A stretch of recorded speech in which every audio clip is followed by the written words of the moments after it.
you everybody for coming this morning to the March Legislative Coffee for Shelby County. A very big thank you to the Danish Villages Improvement Organization for sponsoring this, and to James the Kringle Man for letting us invade his space this morning to hold it. And if you haven't tried his Kringle, it's fantastic, so make sure you get a little bit on your way out the door. So if you haven't been to a legislative coffee before, what we'll do is we'll have Steve, Jason, and Brian just give us some updates on what they've been working on, the different things that they've been seeing taking place over the last few weeks, and then we'll open the floor to questions. With the questions... No clue. Come on in. So when we come to questions, I have an extra mic with me. We'll try to see if it'll work well for us. If not, speak loudly, please. All right, so with that, I'm going to hand it over to Steve and Jason and Brian. They'll give you some updates. I guess I'm first. Good morning, everybody. Good to see you all. I do apologize. I'll have to leave a few minutes early today. I have a parade in Denison that I have to get back for. But welcome, everyone. It's great to see you all. It's been a while since we've done one in Elkhorn, so it's great to be here. And the pastry I just ate was utterly amazing, so thank you so much for that. There's so many things we could cover. I'll just cover a couple things because I know these gentlemen want to talk about some things too. So I'll just cover one of the big bills that we passed in the last week was House File 2652. It's a school safety infrastructure bill. Obviously, we all know what happened in Perry.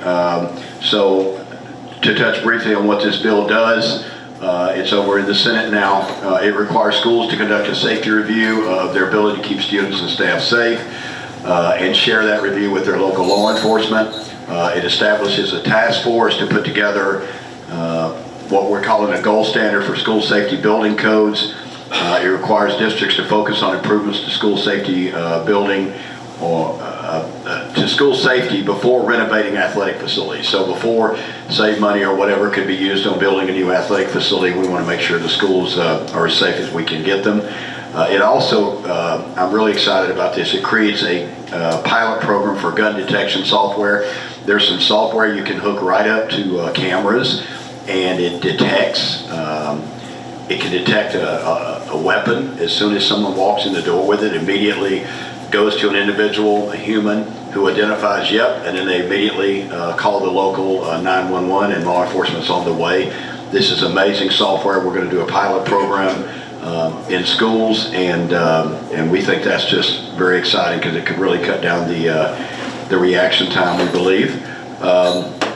So that's extremely important. We also, the week before, passed House File 2586. For a long time, schools have had the ability to arm personnel if they chose to. But when some school districts tried to do that, the insurance company, EMC, that insures our public schools in Iowa, said, well, we're not going to insure you if you do that. Even though in the case of the school district up around Okoboji, they had, I've never seen anything like it. And I spent 20 years in the Marine Corps and 4 years in law enforcement. I've never seen anything like the program that they had put in place. The amount of training they had put in place was unbelievable. They were going to do, the individuals that were going to have armed in the school had more live fire training per year than law enforcement officers do. It was an amazing program. And they weren't allowed to do it because of the school insurance issue. So what we've done is we passed some legislation that mandates an extremely high level of training, working with the Department of Public Safety.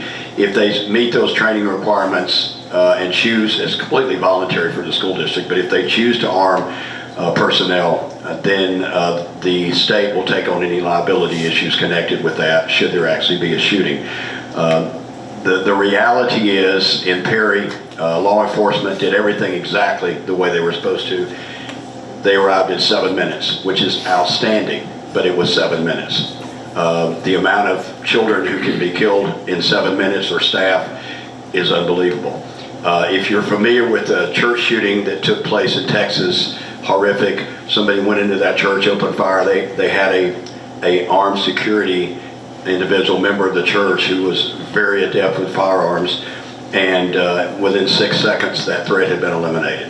And so, it's not about the gun, it's about the character of the person holding the gun. And so the school districts that choose to do this can do this. it's not mandatory, because we also have money in if they want to hire school resource officers. They can hire private security if they choose to, but we have some pretty high standards. We don't want Paul Blart the mall cop in our schools, and so there's some pretty high standards in terms of if they choose to hire private security.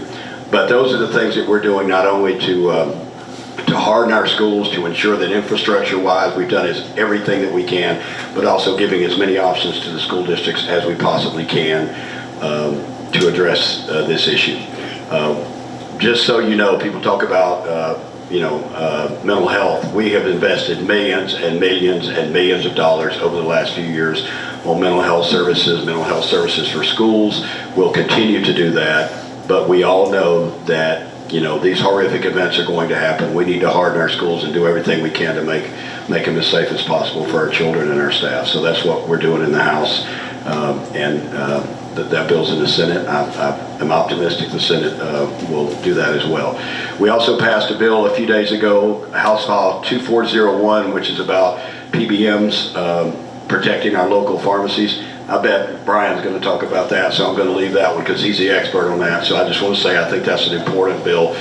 We passed bills, numerous bills over the last few weeks, adoption tax credit to try to encourage adoption in Iowa. So there's just been a lot of really, really good things. Parental consent for social media, that's another one.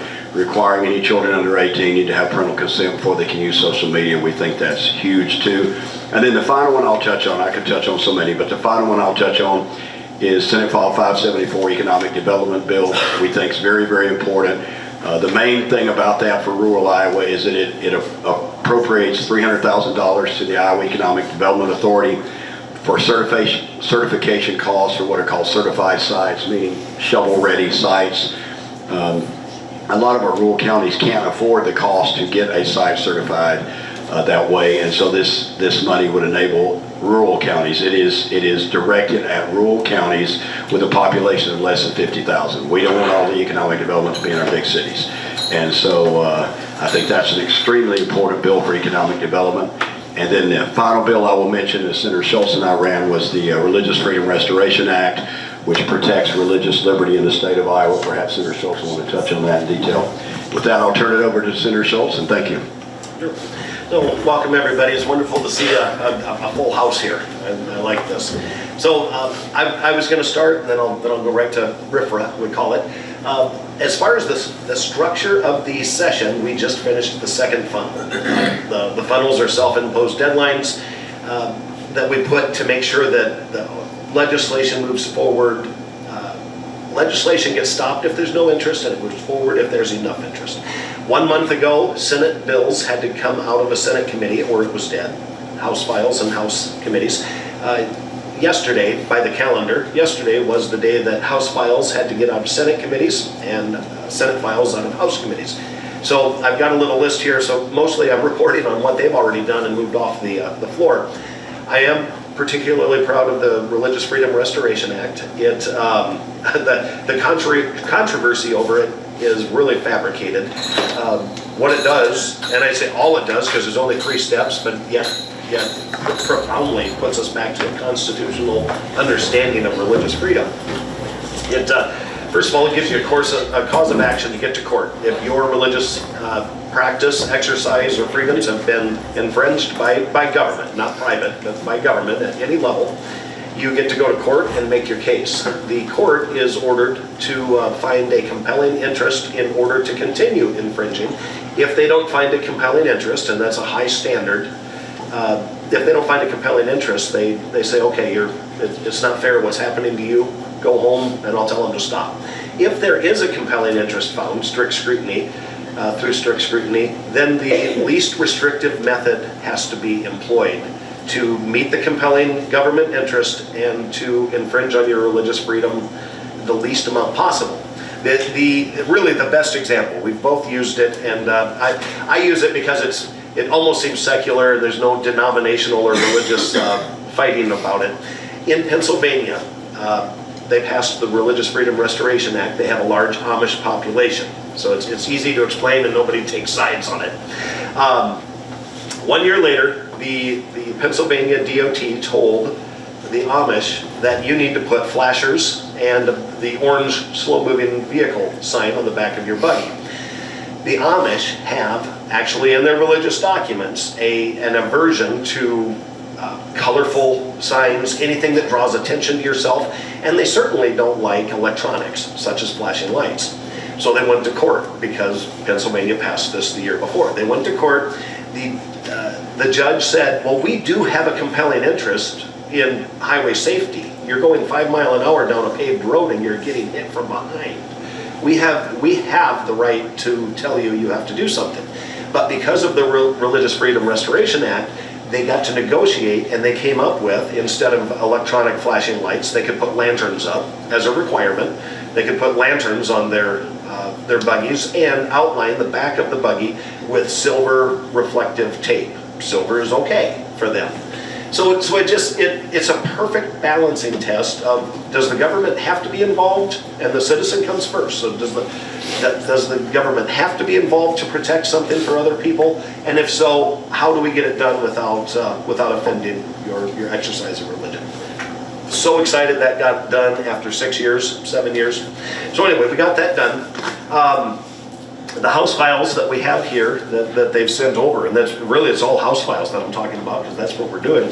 Comprehensive review of core curriculum was sent over by the House. The school security bill, which you've talked about already, is out of our committee. Human growth and development 2617 is out. One that I'm really kind of happy about this. I'll give you just a little bit of background, but the reason I'm happy about this is we had a case where left and right came together. There is a lady, a lobbyist, who has always taken I don't want anyone to take offense, I just want to be short in my words and use your time well. She's a social justice warrior.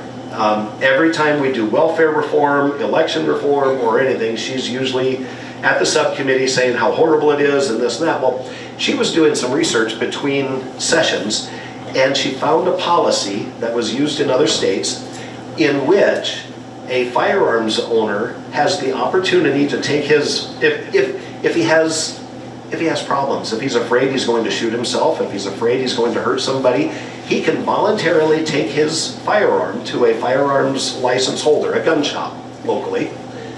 The gun shop has legal protection under this law that they can receive it, put it, just hold on to it.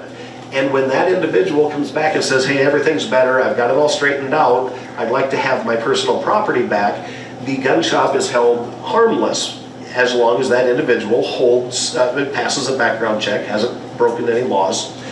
But this is to encourage people, when they understand that things are going wrong in their life, if they're not comfortable and think something can go downhill, they can self-report, I guess I'll say.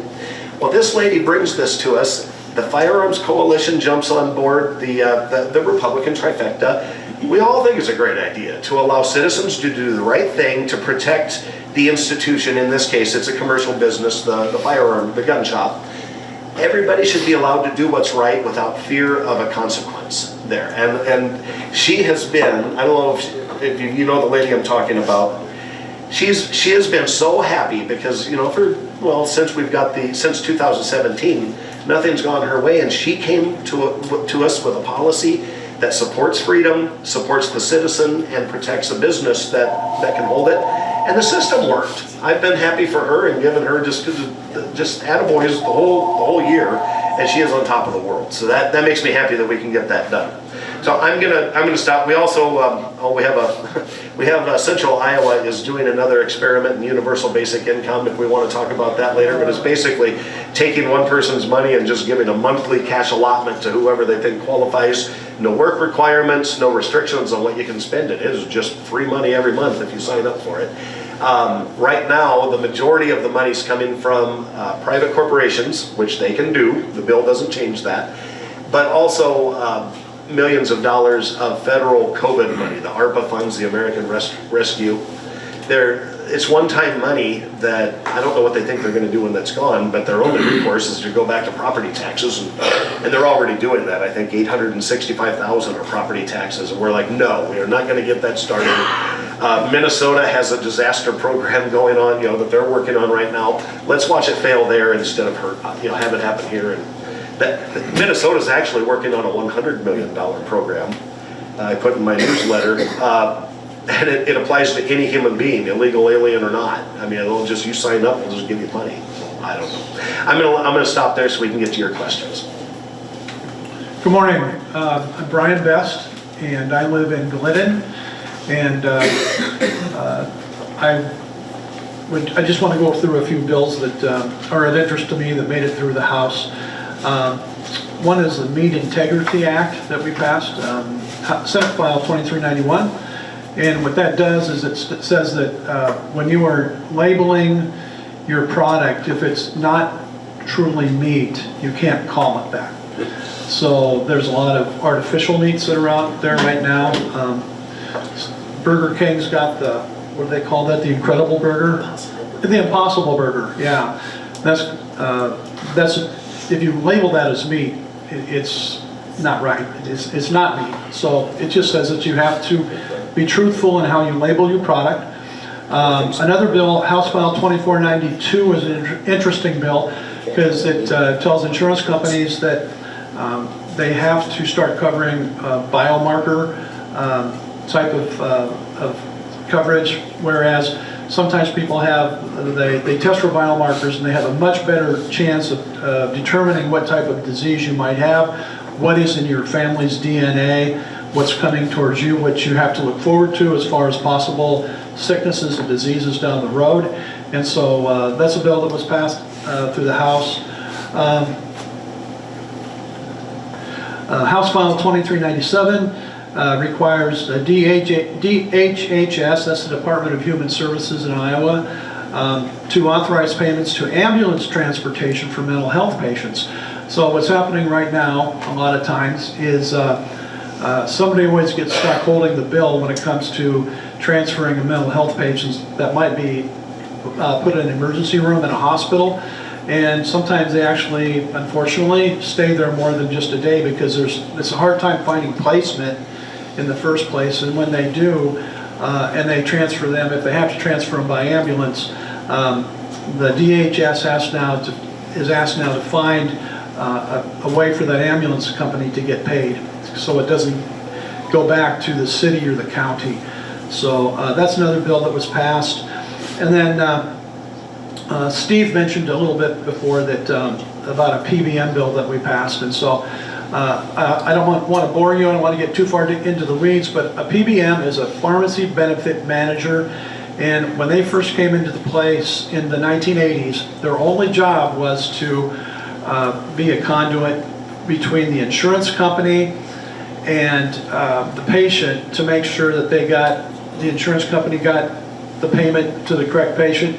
Patients would travel a lot, and insurance companies had a hard time keeping up with where the patient was at or how to do the billing, what to pay. The PBMs aided in all that to help them find a fair price to pay for the manufacturers. And so in the last 40 years, what's transpired is that PBMs all of a sudden decided they were going to start buying the medication for the insurance company. So the pharmacy benefit manager, the PBM, would at that time negotiate with the drug manufacturers, and then at that time they would buy the product, and then they would sell it to the insurance company, and they would work out the deal. Instead of just being the conduit, they were now almost working as a warehouser, and so they're buying it from the manufacturer. So what happens is, over the years, the PBMs have told the manufacturers, let's say there's 3 types of insulin. There's Humalog, there's Novolog, and there's something now called Aspart. So there's 3 types. And so to get on that formulary for the pharmacy would have to give that patient one of the 3 that the PBM agreed on. So the PBM would negotiate with these 3 insulin makers and say, okay, you won, you're now on the formulary, you're the preferred one, you're the one we're going to use. So if Novolog won, to win that bid, they would have to rebate that PBM, sometimes up to 75% of the cost of the drug. So everybody's we all like to blame the drug manufacturers for what's going on, but the true problem here is the PBM. And they really serve no purpose as a very expensive middleman that does very little other than makes a huge profit. And so, do you have a pharmacy here in town? Okay. Yes. Okay. If you speak to your pharmacist, if you see him on a regular basis, ask him what a PBM is doing to his business. And he will tell you across the board that they are ruining the business of being, especially a small town or a family-owned pharmacy, because that's raised the cost so high. And on top of that, the PBMs are oftentimes, well, almost, I think every PBM has its own pharmacy. So in order to sell in the local area, you have to join that PBM, otherwise you're shut out. You'll get no business. So they're forced into joining that PBM network. On the other hand, the PBM has its own pharmacy, and oftentimes, the PBM will say, well, let's use Express Scripts for an example. They're a PBM. They also own their own insurance company, by the way, now. And so Express Scripts will say to your local pharmacy, okay, so you're joined up, you're part of it. We'll use you if we want to. We might just suggest that this patient just use our Express Scripts, because they'll go right to their home. It's really good for them, and Express Scripts will make money in every way possible, which, in my opinion, and that's a monopoly, and it never should have been allowed to happen. And why it has, I don't know how they got by with that. But the local pharmacies in the state of Iowa are under attack, and they have been for a while. We're losing local pharmacies. We're losing small town pharmacies across the state. And so the bill that we're talking about, House File 2401, it does require the PBM to at least reimburse the pharmacy their acquisition cost on a drug. Sometimes a pharmacy will actually lose money on a drug, and it's not uncommon. They'll make money on some, they'll lose money on others, but you should never have to lose money when you sell a drug and to a patient, and that's what's going on right now, and it's not right. It also is going to set up some transparency between the insurance companies and the PBMs to figure out where all this money is going to. The reimbursement on the rebates on some to some insurance companies can be as high in Iowa. I think it's up around $30 million that's rebated back to the insurance company. Well, that money was extorted from the drug manufacturer to give some money back to the insurance company, and nobody knows how much the PBM is even keeping. And so, you know, it's not in our nature to want to get into everybody's private matters, but when the public, the taxpayers, and local businesses are getting screwed, then it's time for us to get in there and start saying, hey, we need to take a look at this. So that's one that I've been working on for about 6 years now, and I think we might finally be getting something past the finish line. Did you tell about the number of complaints since the first meeting? Oh, yeah, I've got that. The number of complaints. So we set up something last year where the complaints could go from the pharmacies into the Iowa Insurance Division. Do you have the number? I do. Since a few years ago, we passed a bill that allowed the Iowa Insurance Division to regulate PBMs. Since then they have received over 70,000 complaints about PBMs from Iowa pharmacies. 70,000 complaints. Yeah. It's out of control. That speaks for itself. Yeah. Oh, may I tell a story? PBMs. Okay, so from the Senate perspective, our front man, Brian's the leader and he's the expert on this. I mean, we wouldn't be where we are if it wasn't for him. On the Senate side, Mike Klemesh didn't come into office knowing about this like you did, but he jumped on it. And you two are working as partners. I think everything's great. Mike Klemesh had, I don't know how else to tell this other than as a God story, one of those things that just tell you that you're on the right track. So Mike was, he is the driving force in the Senate working with Brian. 3 weeks ago, he went to work, away from Des Moines. He went back to his regular job. He owns a newspaper and printing company. And he gets back back from Des Moines, gets in his office, and he said, the way he described it, there was a bubble wrapped package with his dad's address on it, sitting on his desk. I mean, just as if it was just mailed, and instead of going to his dad, it went to him. And so he called his office manager and said, hey, why is dad's package here? She said, guess where we found it? Well, you can imagine, they do so much printing and all, they get truckloads. I mean, it's postal bags. Maybe you see them pull them into the post office or carry them out. Well, they get dozens of postal bags throughout the week. This package was sitting in the bottom of one of the empty return bags and was post dated a year previous.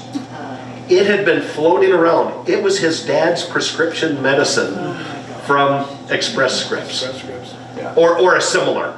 It was one of the pharmacy benefit managers required. He remembers a year in advance waiting for the drug. His father's pretty elderly. Mike had to go to his dad, pick him up, and drive almost an hour to get to an actual open pharmacy to get the prescription filled because it never showed up. Well, these folks, these PBMs, requiring mail order drugs so that they can control it from bottom to top is unacceptable. But how else? I mean, Mike actually gets goosebumps telling the story. He's like, how do you not take that as a message from the divine that, hey, you're on the right path. Here's the evidence. Go forth and conquer. Yes. So, I think that's it. We can go to questions. Okay. I do. But you said earlier about that fake meat. But I've heard that all places like McDonald's. I heard about McDonald's. But I don't know if they still do it like a fake meat, like horse meat. But even though it's meat, but they just say beef, not horse meat. You understand what I mean? A more specific kind of meat, not only fake meat. Well, if there's meat in it, it's meat. But if there's not, if it's totally plant-based, I think it's fair to say that it's not meat. So I'm not sure what the nuance is with what you were just saying. I'm not sure. I'm not sure that never came up in the conversation. If they call it beef, which is steers and heifers, if they call it beef and it's not beef, that's fraud. That's already illegal. I mean that. But do you remember? Was it in the '80s that there was a kangaroo meat McDonald's scandal? That somebody thought that they caught there was actually kangaroo meat in McDonald's in other countries or something. But this bill doesn't apply to that. It's lab grown and plant-based. All right, see if that's working, I don't know. I think so. Yep. So, anybody else have some questions that they would like to ask?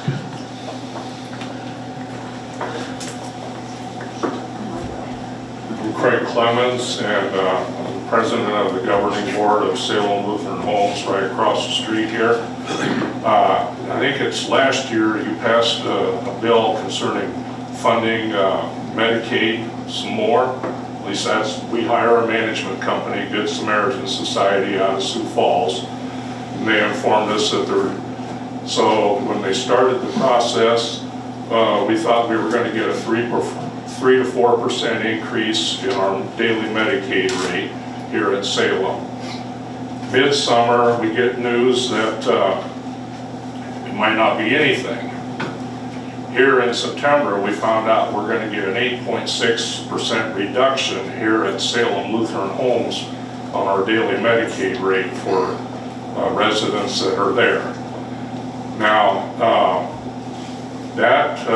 and we're starting, and that's retroactive. It goes back to monies we have received for bed rates starting in July.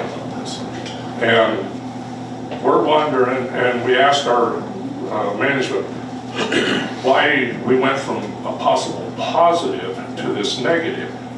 And they basically said it's because this facility is very efficient. So we get a rate reduction. And now, and I said, so people that are inefficient are getting a rate increase? Good Sam only had one other of their own facilities here in the state with a higher percentage reduction than what we got. That one was a 12% reduction. Some were 0 and some were slightly positive for Good Sam. Now, I don't believe you guys, I know you passed on, I'm not sure you're aware of the agency or Department of Medicaid, how they write the rules to implement legislation that you pass. But it's very disconcerting to us right now. We're going to be showing, and we have our annual meeting tomorrow. We're going to be showing a loss of somewhere between 160 and 190,000. Some of that is some of this write-off that Good Sam is now pushing back because of the retroactive. I would, if there's any explanation, or I wanted to at least make it clear to my legislators. Thank you. That is the first I've heard that.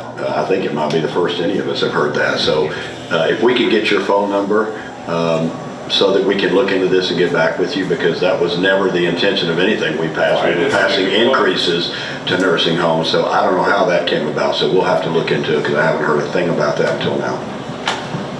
So we had a $15 million rebase not long ago. I guess hearing that you're getting less money, I'm glad you told us this. I mean, this was not at all what I was expecting to hear. It wasn't for us. Yeah, no kidding. But you said you talked. All right, anybody else have I've talked to these guys before, and it just hasn't out the international part numbers. I'm a diabetic and I have already. Hold that closer. Closer.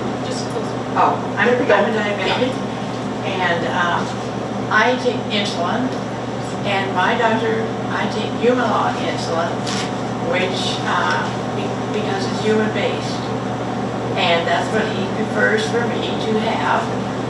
And so the problem that I have had is with Medicare, and I don't know if you have can do anything or Medicare, but Medicare used to approve a 90-day supply of insulin, so you could get it for 90 days, keep it in the refrigerator, and take it out when you needed it. I can no longer get 90 days at a time. So when I go to get my insulin, which is a distance, it's not, it's in about 35 miles, which for some people that's not a hardship, and for some people it would be to have to travel that far to be able to get their insulin that their doctor has prescribed. But I can no longer get 5 bottles. The maximum I can get is 2 at a time. And that's a Medicare issue. They used to cover it for 5, and now they won't. And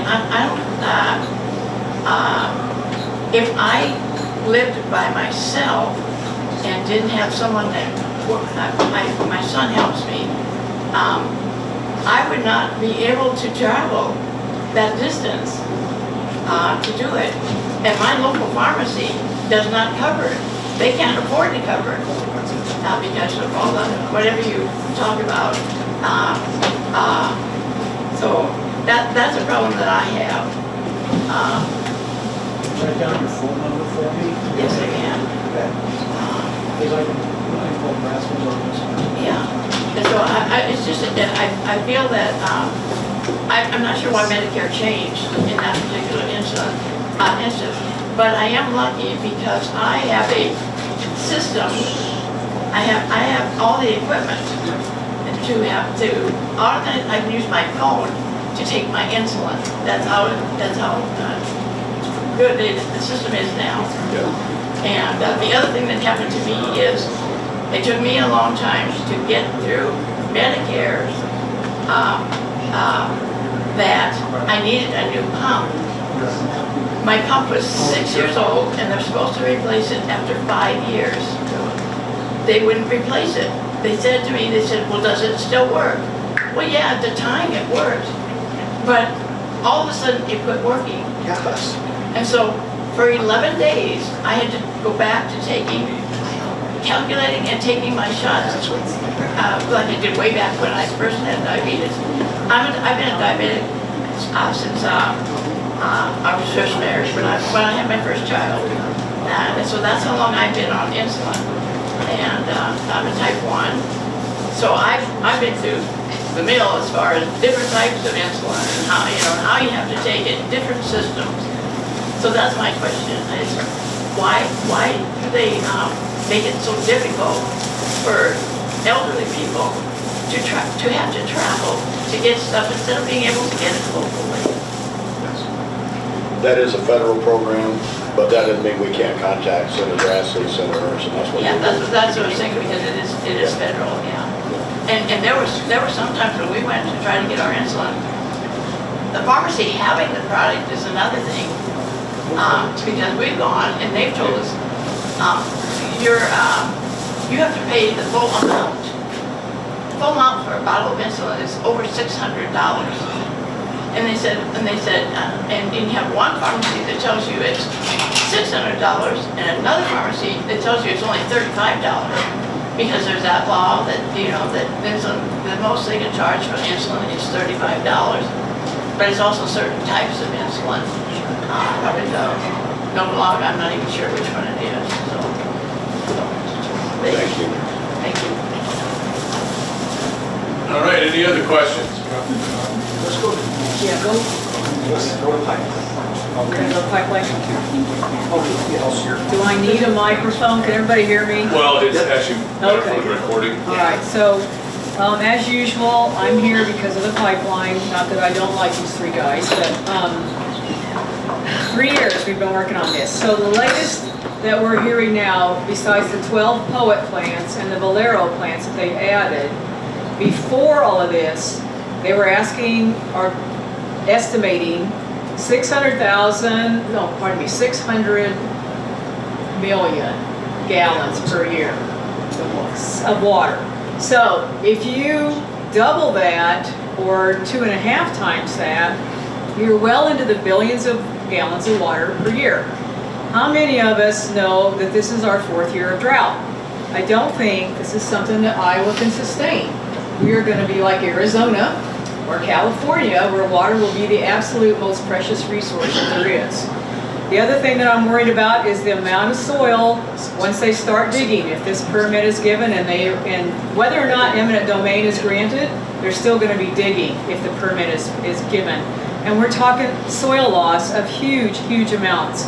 5.8 tons per acre every year minimum. If you're on a slope, it's going to be worse. It takes 0.24 tons per acre per year as a rebuild. You can't sustain that if you're losing 5.8 and you're only getting 0.24 back. Just a comment also on what happened this week with the IUB and Summit. Summit was asked the question regarding why are you doing meetings in May? It's planting season. And their response was the IUB said the IUB sets those dates. So the IUB wrote a letter to Summit via, and it was filed this week. We're asking you to change those dates. So IUB doesn't set those dates. Summit did, which also said either Summit knows something about the permit that they've set the dates for May already, because those two are not supposed to be interacting, or something's fishy going on. Two of the 3 IUB members said no, and of course our chair said yes, let's go ahead and have those meetings in April and May. I think it's just reflective of the fact that they flat out lie every time they come to the table. End of story. Anybody else? I'm just going to say, Steve Holt is the expert, so I'm going to let Steve talk on this, and pretty much I agree with everything he says. That's a great. Thank you, Brian, I appreciate that. So those of you who are involved in this issue know I've been fighting it for years. I advanced legislation last year to try to protect landowners. I believe that the Summit's request to use eminent domain for the CO2 pipelines is unconstitutional. Our Constitution says it must be for a public use to use eminent domain. This is not a public use project. It is an economic development project. It is not public use. Public use are things like highways, oil pipelines, natural gas pipelines, things that are essential for human survival. putting CO2 in the ground, pumping it hundreds of miles and sticking it in the ground to follow some green energy scheme is not public use, in my opinion. So I think it's unconstitutional, and I don't think it meets the statutory requirements in Iowa for convenient and necessary. So I'm a group of 10 legislators who filed on behalf of landowners, testified in front of the IUB, advanced legislation last year to the Senate, and we have a bill this year which I'm still hopeful we're going to be able to get over to the Senate, which would require a declaratory judgment on the constitutionality of an eminent domain request before the Iowa Utilities Board. If landowners, choose to petition the court, then the court would have to issue a declaratory judgment as to the constitutionality of the request, which would have ended all of this stuff a long time ago, conceivably. On the water issue, I have now, it's been over 10 days that I've been asking the DNR to meet with me regarding what they're going to do and how they're going to approach the water issue. So when Jimmy Powell, who is the Chief Operating Officer for Summit Carbon Solutions, testified before the Iowa Utilities Board, he said the amount of water needed would be between 20 and 120 gallons a minute, depending upon the plant and how much they're producing. So I did the math. So using the number of plants at that time, and there's more plants now that have been added, but using the number at that time, that was over 900 gallons of water a minute, over 1 million gallons of water per day, or if they were operating 365 days a year, you're talking about 400 million gallons of water a year. If you took weekends out, you're talking about 260 million gallons of water per year. Where's it coming from? I have got towns in the district, my legislative district, who contacted me to get help with DNR to shore up a river because they're running out of water and they wanted to dam it up so they could get water, and I did that. Senator Schultz was involved in that. They got that done and were able to dam that up. The point is, this is how critical things are getting. All you got to do is look at the Boyer River. All you got to do is look at your stream. So I want to know where 460 million gallons of water, or whatever, 260 million gallons of water, whatever it's going to end up being, where is that coming from? There needs to be an impact study. There need to be not only is it not constitutional, but this issue has to be addressed. And so there's a number of us working on it, and we'll see where it goes. I've said before, I'm afraid this is going to end up in front of the Iowa Supreme Court, where they're going to have to make the decision on the constitutionality of the eminent domain request. But folks, I'm also concerned the legislature needs to take a much bigger approach to eminent domain, because this is the beginning of many projects that are going to be coming into Iowa trying to seek eminent domain. And one of the reasons, I don't know if you've been hearing about the argument about the right of first refusal. Have you heard any of that argument? There's energy companies in Iowa that we've always kind of followed the right of first refusal argument for companies that are already in Iowa. And some people say no, that's not a good idea because competition drives down prices. The reason I support right of first refusal is because the companies that live and operate in Iowa almost never use eminent domain. We're talking about Mid-America, they don't use it. These out-of-state companies that don't necessarily care about their relationships in Iowa are far more likely to want to use eminent domain. So that's the reason that I support the right of first refusal in that regard. So there's a lot of activity going on. I'm continuing to push to try to get more legislation moved, and we'll see what happens. But it isn't constitutional, and the water issue should be extremely concerning to everybody. Well, and to take that a step further, they have yet to tell us how much power they need. Yeah. Because they're going to need power to run those cooling towers and the pumps, and they're not telling us that yet. So from the Senate, because the Senate has been the holdup, I haven't, I'm trying to get the rest of the caucus on board. My latest, I will call it an angle, because that sounds like I'm trying to trick somebody into something. My latest strategy, an unfortunate thing that happened that I'm using to try to tell people we have to address this, is we've moved, the next step in Iowa is companies looking for green hydrogen. Has anyone heard of that before? Yeah. So green hydrogen is actual pooled, pure hydrogen, 6,000 feet underground. And you can have geologic formations where this gas can only make it so far, so it pools at that point. They want to get down there 6,000 feet and pull this up. The trouble with that, I'll start with the actual drilling part is, if you're familiar with the radon problem in Iowa, it is because we have the remnants of radioactive minerals, elements down 6,000 feet down. So as these drills are pulling, All right, thank you. as these companies are pulling material up from 6,000 feet, at the moment, because there's no real regulation or studies, they're actually just dumping the material in lined pits. So they line it so the water can't go through the material and down, but they are literally piling up mildly radioactive fill from 6,000 feet below. I don't see that as a good thing either. If we take care of that situation, which probably can be resolved somehow if everybody slows down and does a little bit of thinking about it, we're still going to want a pipeline to move hydrogen now to where they want to either process it, distribute it, move it to the Gulf, do something. And the argument, some of my colleagues who are on our side have made the case that CO2 is not going to be the end of this. If we don't get ahead of this, the next pipeline is already going to start getting voluntary easements the way Summit did, and then they'll say, well, you can't change the rules. You know, we've already laid out $100 million in voluntary easements. So my latest efforts have been telling people that senator was right. If we don't do something this year, we're going to be behind the ball again. And as disappointed as I am that we're behind the ball on the first one, I'm going to be really ashamed if we are behind the second, especially when we started talking about it already. So that's my update for you here. And I visit with you at the Capitol all the time, so this isn't news to you folks, but I wanted everybody to know about it. All right. Any other topics that you'd like to discuss?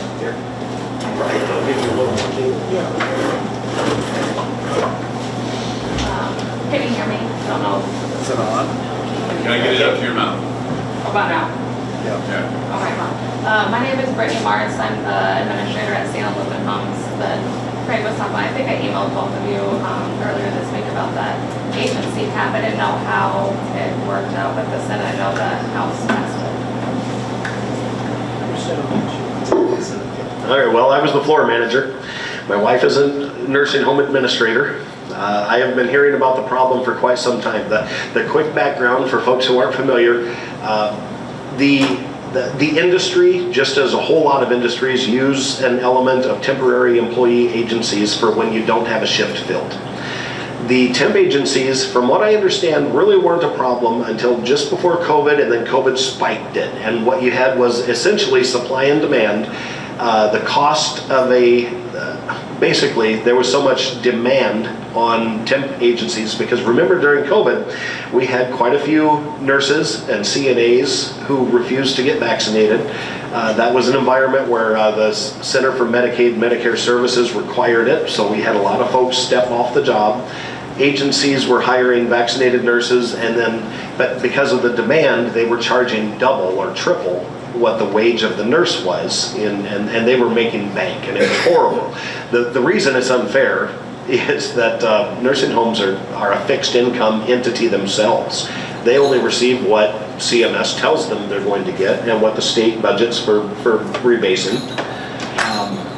So we had this problem. A year ago, or was it two, we did a data collection bill. There was no real action in it other than agencies had to register with the state, and everybody had to report what the cost of a temp agency employee was so it could be tracked. And we found out that it was high. It was higher than it should have been. And now we get into the free market part of this, and this is the difficult part. We have the government on one end, Medicaid. We have the fixed income nursing homes on the other end, who can't just charge whatever they want for Medicaid residents, who are the majority of the residents anymore.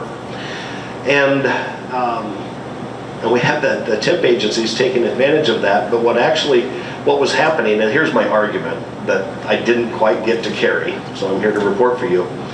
Agencies are actually to the point where they find really good employees, they bid them $5 an hour more, hire them away from the nursing home, and then rent, I don't mean that in a derogatory way, but rent them back to the nursing home for double or triple the nurse's wages. Well, so they're creating their own demand for the product that now they have no regulations on what they charge. Yet the nursing home has staffing requirements that they've got to fill that shift at any cost. So the House sent over a bill. It had bipartisan support and bipartisan opposition. And I mentioned that to let you know the free market, us interfering in this bothered people on both sides. So this was not a slam dunk. The Healthcare Association asked if I would run the bill because of my wife's position in the industry, and I've been hearing about this for years. And I'm sorry, I couldn't get it through the Workforce Republican Caucus. We did our best. Now what the bill would do is essentially require a whole bunch of reporting again, which I don't totally understand because we already have a reporting bill. Human Services was going to have to hire a couple employees, which I don't understand because all you're doing is adding up, dividing by the number of wage earners, and so to set a base, and then agencies could charge no more than 150% of the base wages. So 50% would be their margin, and then from there they pay matching taxes, payroll taxes, the employer's cost. And they made the case that wasn't enough, that they would actually leave the state. So we went, and this is behind the scenes, and I won't give any individuals with comments or names because that's always supposed to be kept somewhat, this is a confidential or private conversation. But our team, I was very proud of them. I made the case. Healthcare Association gave me all the data. I laid it out. They were skeptical, and I could see that things weren't going my way. So as not a strategy, but okay, folks, I'm not going to lead you down. I'm not going to ask you to walk the plank that you don't want to walk down if you're not comfortable. The team is so good, and this happens all throughout the legislature when people trust each other and their judgment. The caucus actually tried to make my argument for me. And they're like, well, wait a minute, let's look at it from his point of view. And they tried, they couldn't quite get there. The sticking points were the 150% they felt was too low, but without data, they didn't really want to they didn't want to put their name, a vote yes, without knowing what the right number is. The data that the agencies was giving us was that they were not charging that much above 150% currently. I don't know if that's right or not, it's their data. But so the folks in the caucus were like, well, if we amend it and only knock them down a couple percent, does that change anything anyway? So we got hung up there, and then actually, this one knocked my legs right out from under me. But we had 3 nursing homes in eastern Iowa, and I don't know what the connection was. They had actually sent emails saying, please don't run the bill. Our temp agency will leave the market, and we need them, and we'll have to close if we don't have them. That put the issue to bed. We had to pull the bill. Since then, I have received, though, I think they are good faith emails from the owners of the agency, multiple agencies, that have said, we get it, you made your point, we actually thought you were going to railroad this through and put us out of business. We are going to work closely with our customers, them speaking. We're going to work closely with our customers to try to help them with personnel management, and they made a reference to hiring from nursing homes. We'll see how that goes. I'm a little skeptical, but at the same time, boy, we gave it a good try, and I can come report, everybody tried to get there, we couldn't quite get there. Thank you. You're welcome. That was actually my favorite issue of the week, and I threw myself into it, and I walked away feeling rewarded that it got as much of a hearing as it could. Okay, we're coming down to the close of our time. I have one over here. Are there? It's very simple. I worked in long-term care facilities. I went back to school when I was 40. I worked in long-term care for 20 years. So I have a lot of experience with staffing. And when I worked locally, staffing was hard, but staffing was loyal. When I worked in Omaha and Council Bluffs, staffing was not loyal. And the reason they weren't is because they could work one day for you, and if they wanted to quit and decide, well, I don't want to work this hard, they could get a job somewhere else the next day. It was really easy to get a job. I lost a lot of employees because of that, because they just jumped around. And they were hired. When you give references, you cannot say anything negative about a person. You can only say whether you would hire them again if they came.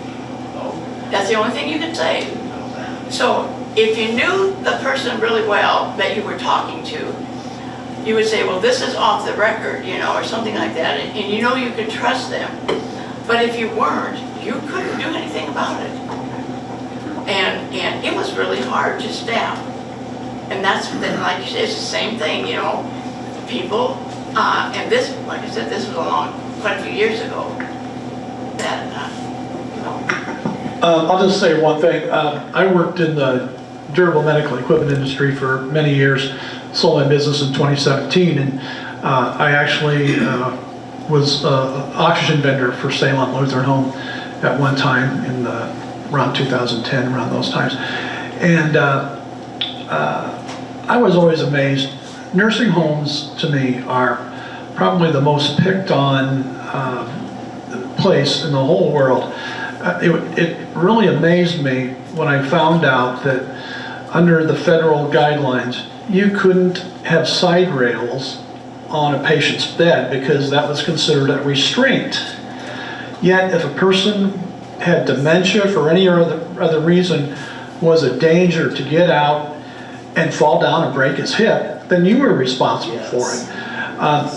Some of the regulations and things that you guys have to go through, and everybody wonders why it costs so much. Well, the federal government, and I'm saying federal government, is the primary reason why it costs so much money to go to a nursing home. Okay. Any other quick topics before we close?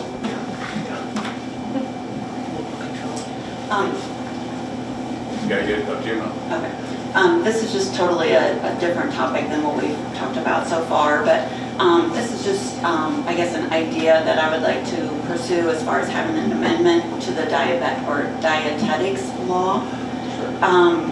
Right now, if you want to, practice basically nutrition, it is a dietetic route, and a lot of states are going to a different pathway to being licensed so that nutritionists can also practice.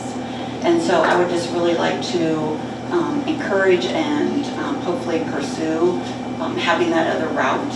And if you think about it, as far as medical practitioners, we have MDs, DOs, we have physician assistants, nurse practitioners, different things like that. I have a lot of respect for dietitians. It's just that I would like to see nutritionists being able to have a license and actually practice. And I think there's a lot of research. We've talked about mental health today. There's a lot of research to show that nutrition can actually help mental health, can help diabetes. There's a lot of research coming out on Alzheimer's disease. So I think it's just really key that we could have nutritionists practice in Iowa. I think there's, I don't know if it's 9 states, whatever it is in the United States, that are red states, and Iowa is one of those where we only have one way to license dietetics. So that's something that I would like to pursue. Encourage you guys if you would work on that. Okay, I want to make sure I have my understanding correct. So you have dietetics, which is the profession, but then underneath that you have people who are dietitians who practice dietetics, and you would like to see nutritionists, recognized nutritionists, also be able to.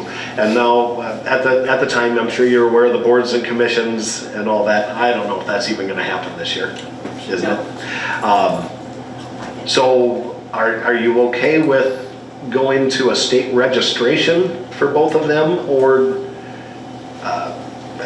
they're trying to get rid of formal licenses and move to registrations, recognition at the state level? Is it okay to have them at the same level then, in your mind? Yeah, what a lot of states are doing is that they're just allowing a different pathway. Okay. so that dietetics, a lot of them are going to now where they're having to be a master's degree. A lot of the other pathways now are nutritionists, having the master's degree, having, so many hours of experience, different things like that. So it's just having another option so that they could be licensed, or if it's registered, however they're doing that. That'll work. Okay. Any other really quick comments before we wrap up?